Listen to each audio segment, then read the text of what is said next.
Welcome to the Golden Seams, where we, Gabe and Michae, your hosts, invite you to join us on a transformative journey of self-discovery and personal growth. Our podcast is all about helping you uncover your authentic self, find your true calling, and create prosperity in alignment with your deepest values and aspirations. We're embarking on the realm of self-love and self-worth, guided by the illuminating wisdom of Brené Brown's The Gifts of Imperfection. Prepare to challenge societal expectations and embrace your authentic self as we delve into this groundbreaking work that has touched millions of lives worldwide. Through Brown's expertise for wholehearted living, we'll discover together how to let go of who we think we're supposed to be and embrace who we truly are. Welcome to Guidepost 6, Cultivating Creativity, Letting Go of Comparison. Brené says, "My parents were launched on the accomplishments and acquisitions track, and creativity gave way to that stifling combination of fitting in and being better than, also known as comparison." Comparison is all about conformity and competition. At first, it seems like conforming and competing are mutually exclusive, but they're not. When we compare, we want to see who or what is best out of a specific collection of alike things. We may compare things like how we parent with parents who have totally different values or traditions than us, but the comparisons that get us really riled up are the ones that we make with the folks living next door, or on our child's soccer team, or at our school. We don't compare our houses to the mansions across town. We compare our yard to the yards on our block. When we compare, we want to be the best or have the best of our group. The comparison mandate becomes this crushing paradox of fit in and stand out. It's not cultivate self-acceptance, belonging, and authenticity. It's be just like everyone else, but better. It's easy to see how difficult it is to make time for the important things, such as creativity, gratitude, joy, and authenticity, when we're spending enormous amounts of energy conforming and competing. Now I understand the quote from Theodore Roosevelt: "Comparison is the thief of joy." Two really powerful things there. It's be just like everyone else, but better. And of course, comparison is the thief of joy. That sums it up in that you lose your authenticity. You lose your self-acceptance. Completely. And it's this external, ever-moving target. Whatever you think is better than everyone else is constantly shifting based on what they're choosing to be. And that's where you're aiming and what you're becoming. It's always looking outside instead of going within and going into that stillness. It's almost like joy is the absence of comparison. That's interesting. Yeah. Same with gratitude, huh? Yes. Brené talks about how when she was a child, things were so creative and there were a lot of homemade things, how much she loved and enjoyed that, but also how it got lost when her family moved to Texas. It really seemed to have left her life. She goes on to say, "Who has time for painting and scrapbooking and photography when the real work of achieving and accomplishing needs to be done?" When I read this, I thought, who has time for painting and scrapbooking and photography when the real work of achieving and accomplishing and acquiring needs to be done? Because to me, that seems to be the crux of what happens. Acquiring the degree, acquiring the house, acquiring the car, acquiring this. Oh, we did this, we went here, or whatever. And I think that hijacks the creativity because it's, again, looking outside and comparing. Totally. As Brené continues to work this out, she goes on to say, "It came to the point where I thought of creating for the sake of creating as self-indulgent at best and flaky at worst." She says, "I know professionally that the more entrenched and reactive we are about an issue, the more we need to investigate our responses. As I look back with new eyes, I think tapping into how much I missed that part of my life would have been too confusing or painful." That part there where Brené says she knows professionally that the more entrenched and reactive we are about an issue, the more we need to investigate our responses, reminds me so much of a Ram Dass quote. "A feeling of aversion or attachment towards something is your clue that there's work to be done." This also highlights how there's another side to it, not only being entrenched and reactive, but maybe being too focused on the acquisition, like you were talking about earlier. When I was in high school, my grandmother, she used to sew for the movie stars. She actually taught me how to sew. And I was the only one out of anyone who really took an interest into sewing and tailoring in the way she did. Then I had a special program that my home ec teacher designed for me in high school where I could design clothes and then make them and tailor them. And my home ec teacher helped me with this. I used to get to go to fashion shows, and she subscribed to Women's Wear Daily for me and go through it. And then I design it, and I started designing clothes for the teachers and making them and so forth. And this was this thing I got to do in high school. And I was really grateful to have my grandmother and this woman in my life. But then when I left high school, I always thought I would become a fashion designer. And then my mother told me that there was absolutely no way that I was going to go to New York or Paris to study fashion design. So I ended up going to university or studying business and going down that path. I took my sewing machine with me all over the world, and I had invested in a really good sewing machine. And as my life took me around the globe, I just kept traipsing this around with me until one day I was talking to a woman at my daughter's kindergarten. She was trying to start a business sewing clothes for children. And she had a sewing machine, but I knew it wasn't as good as mine. And I just gave her the sewing machine because I had finally realized I couldn't bear to go back to this thing that I love so much and that I couldn't fulfill. Most people don't know anything about me that way, but it was so painful for me to look back on that it was easier to get rid of the hope of it ever coming back around or being a part of my life. I had so much joy in sewing and designing clothes. I loved doing it. It was just a complete joy for me. I understand about forsaking something that you love so much that it's actually painful to look back on. And I think that there are indications of this, even when Brené makes herself very vulnerable and shares that she can't remember pieces. I think she says like after 8 or 9 years or something, or before that, or after or something. And Yeah. she goes into that. That's a sign of, I think, part of the soul being shut down. This is my speculation, but I've seen it with my clients. And then, of course, other people that are close to me where they can't remember pieces. And usually it's something that just shifted so fast and so hard that it sort of shut down. It's interesting because that also has some parallels to the idea of soul retrieval and soul fragments and Yes. shamanism and other energy work, right? Yes. You lose a part of yourself depending on what Yes. event shakes it. Or, Which is exactly what we do. But bringing that back, it is amazing how much it heals the heart and opens the person up. I think it's a beautiful, amazing thing. That's what this reminds me of. absolutely. It's beautiful. Enjoyed what you heard? There's more to explore. For full-length discussions, exclusive content, and easy-to-use tools designed to effortlessly support your authentic transformation, subscribe to our Patreon, The Golden Seams. Don't miss out. We welcome you to join our growing community and dive deeper into the topics you love. Experience The Golden Seams on Patreon and unlock the complete experience for yourself now. Brené sums up what she's learned about creativity from the world of wholehearted living and loving as follows. 1. I'm not very creative. Doesn't work. There's no such thing as creative people and non-creative people. There are only people who use their creativity and people who don't. Unused creativity doesn't just disappear. It lives within us until it's expressed, neglected to death, or suffocated by resentment and fear. 2. The only unique contribution that we will ever make in this world will be born of our creativity. 3. If we want to make meaning, we need to make art.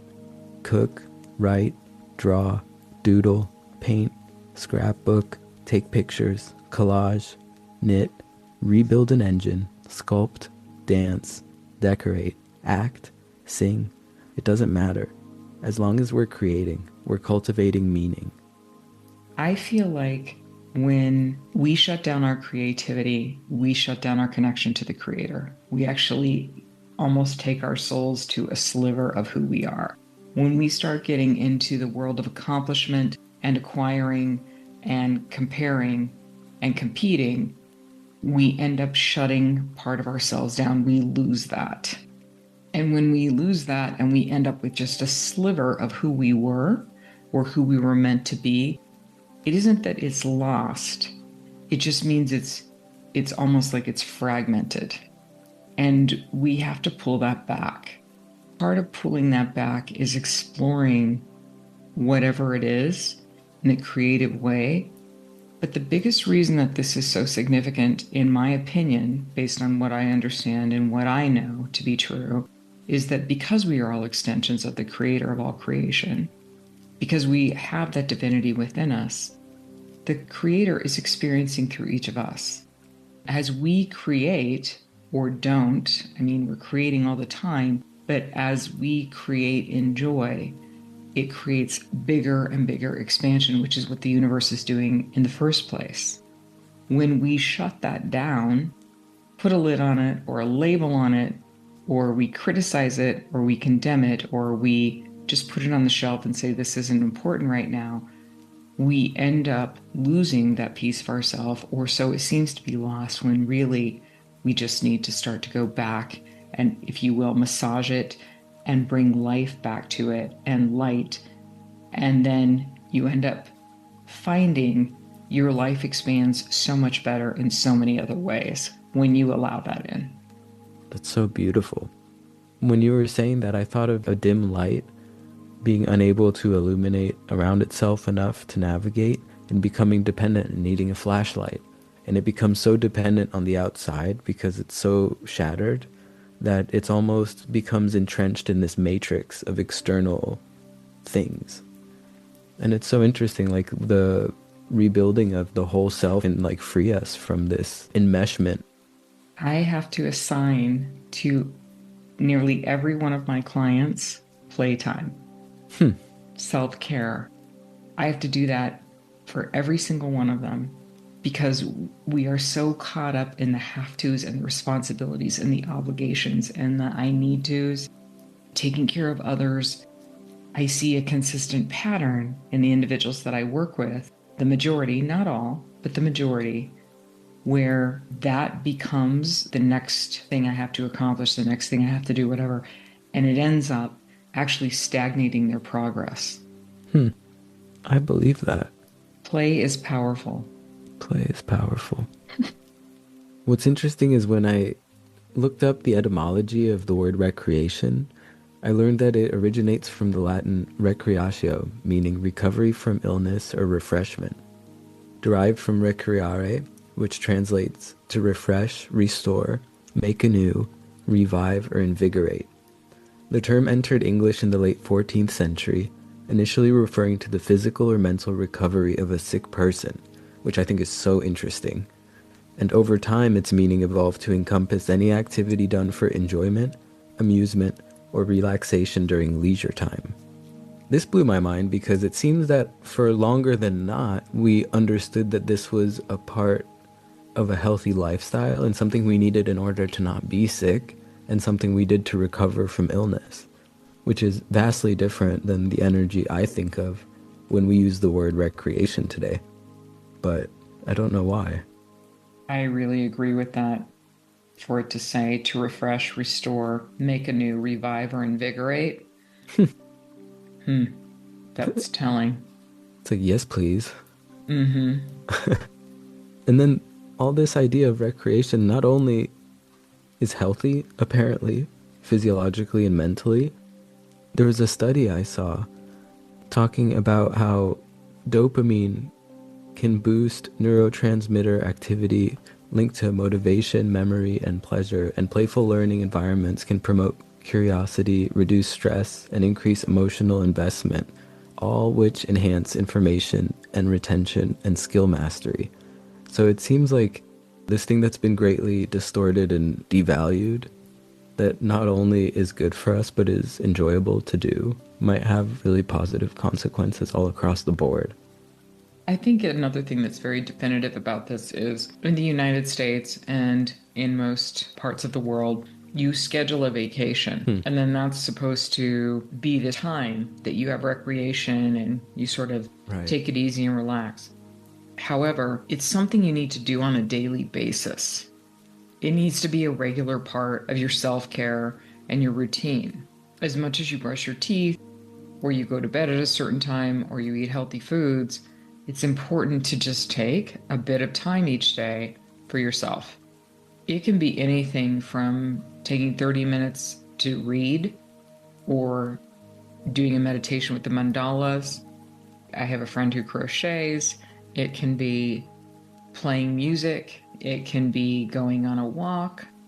All of these different things, as long as you just take a bit of time each day to sort of restore yourself, you're going to find you have more energy, you sleep better, you're just more balanced. And it's whatever is meaningful to you. You could listen to our podcast. Yeah, if that takes you to a calmer place. Absolutely. Very restorative. Brené talks about how she started incorporating creativity more into her life and that of her family. And she says, there is nothing better than a house filled with art and music, homemade art and music.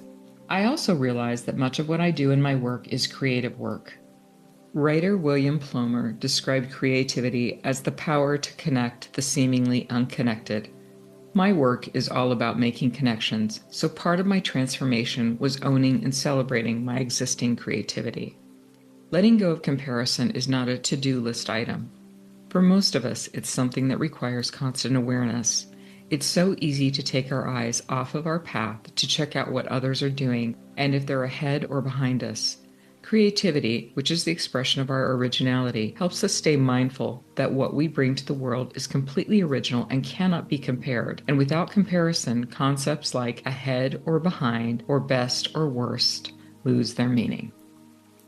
So I wanted to share this about Einstein, that he had secluded himself for 2 weeks in 1915 to develop the theory of general relativity. He emerged periodically to play piano, which his wife Elsa noted helped him when thinking deeply about complex problems. Once Einstein appeared deeply absorbed, wandered to the piano, and played for half an hour while jotting notes intermittently. This break directly aided his intuitive leaps in scientific visualization. Einstein described interspersing math with violin sessions as combinatory play, where musical intuition recombined images and ideas before formalizing them into equations. He credited this for catalyzing productive thought. He was specifically known for taking time out, stepping away, to be able to come back with a fresh perspective and new ideas. And this was one of his routine methodologies that he incorporated into the things that he did. What are some of your favorite creative practices or resets? Leave a message in the comments. We'd love to hear and share that with others. Brené shares the dig deep for guidepost 6. Get deliberate. If creativity is seen as a luxury or something we do when we have spare time, it will never be cultivated. I carve out time every week to take and process photographs, make movies, and do art projects with the kids. When I make creating a priority, everything in my life works better. Get inspired. Nothing inspires me more than my friendships with the artists, writers, designers, and photographers in my life, many of whom I met online. I think it's so important to find and be a part of a community of like-spirited people who share your beliefs about creativity. There's nothing like geeking out about fonts for an hour over coffee with a friend, according to Brené. Get going. Take a class. Risk feeling vulnerable and new and imperfect and take a class. There are wonderful online classes if you need more flexibility.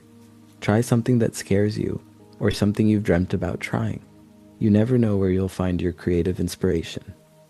I feel like when you take a creative class or recreational class, it's almost like you're giving yourself a little mini vacation in the midst of everyday life. And it's such a nice respite to get away and sort of reset. I took a class in 2019 over the summer in upstate New York, and it was incredible because everybody there was also in that same vibe, energy of respite and getting away. So it was awesome. I learned a lot and I met some cool people. And also, I actually love keeping consistent creative practices. It does me very well. I don't feel good when I don't have a regular practice. I make music, I do art, a bunch of different things. I write poetry sometimes. Posting most of it online now on my website, remindersofeternity.com. This entire guide post reminded me of a song I had played around with, like an idea years ago, like 7 or 8 years ago. The name of the song is The Harder We Try. I'll share it with you here at the end. You can find it on Spotify and other streaming platforms under my artist's name, Awamu, which is an acronym for All Words Are Made Up. It also reminded me of this chapter because Brené talks a lot about creativity being about making meaning. That's something that's important to me. It's wonderful.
Thank you for joining us for this episode of The Golden Seams and exploring self-love and wholehearted living, foundations to creating a prosperous life you love and can live.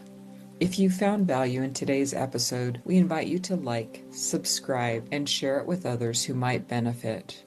Until next time, embrace your imperfections and let them be your greatest gifts. This is Gabe and Michae signing off from the Golden Seams. We'll see you in our next episode.